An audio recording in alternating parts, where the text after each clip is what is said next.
임창희는 도시 전문가다라고 말씀드리고 싶습니다.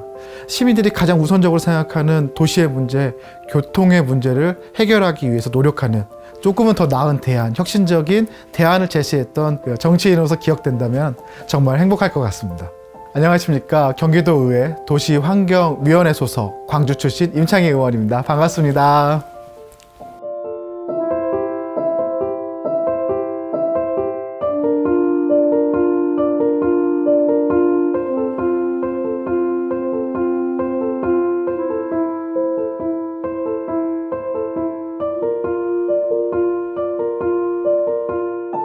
사실은 아버지께서 정치활동을 하셨습니다. 아버지께서 지역에서 정치활동을 하셨는데요. 광주라는 곳은 사실은 민주당이 당선되기 어려운 지역이었습니다. 하지만 그 지역에서 정치적 균형, 정치적 역할을 위해서 낙선된 걸 아시면서도 도전을 하시게 됐고, 그런 모습을 통해서 정치라는 것을 알게 되었습니다. 또한 아버지를 통해서 그 멋진 정치인분들을 볼 수 있는 기회들이 있었습니다. 그 정치인분들이 나의 이익, 사적 이익이 아니라 마을을 위해, 공동체를 위해, 그리고 우리 사회를 위해 노력하시는 모습을 보고서 정치인의 꿈을 가지게 됐습니다. 정치라는 것은 목표나 결과가 아니라 과정이라고 생각합니다. 제가 좀 더 나은 어른이 되고 또 이 사회를 위해서 좀 더 나은 역할을 할 수 있는 것이 정치라고 생각하기 때문에 제가 이루고자 하는 목적이 아니라 이 사회를 위해서 제가 어떤 역할을 할 것인가에 대한 고민의 과정이라고 생각합니다.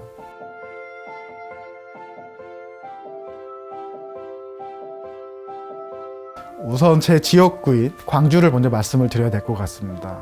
광주는 많은 시민들이 한 99%가 가장 큰 문제로서 교통을 뽑습니다. 이 교통의 문제가 발생된 원인이 바로 도시에 있습니다. 광주는 계획적인 도시 개발이 아니라 난개발로 진행이 됐고, 그런 과정에서 교통의 문제, 교육의 문제, 환경의 문제가 확장된 상태입니다. 이 문제를 현재 상황에서 근본적으로 해결하기 위해서는 도시의 문제를 다시 접근을 해야 된다고 생각합니다. 저는 이것은 또 광주만의 문제는 아니라고 봅니다. 왜냐하면 이 광주가 그렇게 난개발이 될 수밖에 없었던 이유는 이 수도권의 상수원보호구역이라는 또 자원보전 권역이라는 어떤 법적 테두리 안에 있기 때문입니다. 저는 이 수도권, 경기도가 더 발전하고 그리고 더 혁신하기 위해서 이러한 규제들을 현재 시점에서 다시 한번 재설계를 해야 된다라는 주장을 하고 있습니다. 이 상수원 보호구역으로 지정된 이 지역들이 오히려 주택은 난개발돼서 하수든 환경을 더 오염시키고 있고요. 공장도 산업단지라든지 공업지역이 아니라 주거와 혼재돼서 공장들이 들어서서 오히려 주민들의 삶을 더 파괴하고 있습니다. 특히 제대로 된 도로가 없습니다. 또 아이들은 제대로 된 학교를 미리 배치해서 건설해 놓지 않았기 때문에, 전국에서는 지금 학교가 소멸한다고 하고 있지만 광주에서는 여전히 콩나물 학교입니다.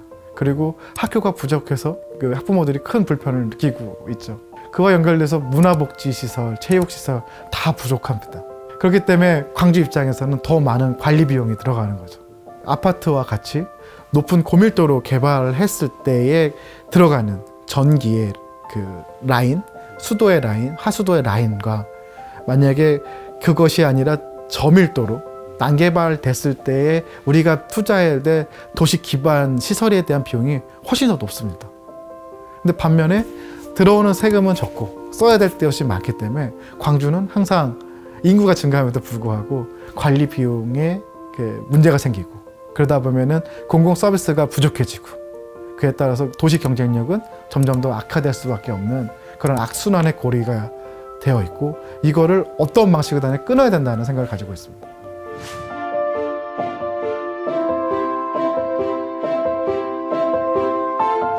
처음에 상수원이 만들어지는 70년대에는 우리에게는 그 상수원을 관리하고 그 정수를 할 만한 기술도 없었고 또 예산도 없었습니다. 그러다 보니까 상수원 보호구역이라는 규제로 한 거죠.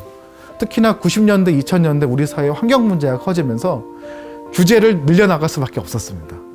근데 하지만 지금의 그 상수원의 수질을 보면은 이 규제로 인해서 수질이 개선됐다라고 보기보다는 환경 기초시설, 그러니까 우리가 흔히 말하는 하수 처리 시설이 더 많아지고 또 기술이 더 높아졌기 때문에 가능했던 건데요.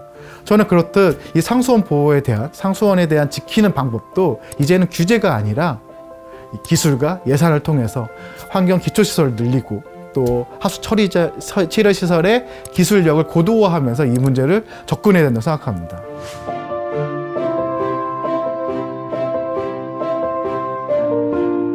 이게 또 기회입니다. 지금까지 이 규제로 인해서 이 지역은 상대적으로 낮은 집값, 그리고 주민들의 요구하는 수익률이라고 할까요? 기대치도 높지 않은 상황입니다.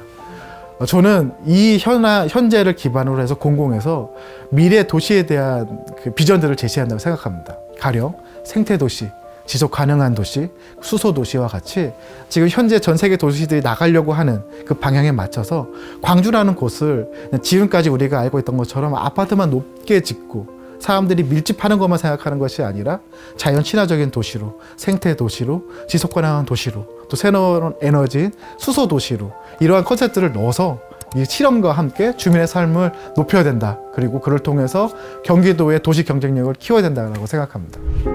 제가 가지고 있는 경험과 그 전문성을 최대한 활용하고 싶고 지금 현재도 제가 부족하다고 느끼고 있습니다.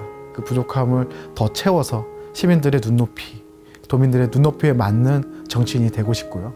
나의 문제를 같이 해결해주고 같이 만들어 나가는 그런 정치인으로 기억되고 싶습니다.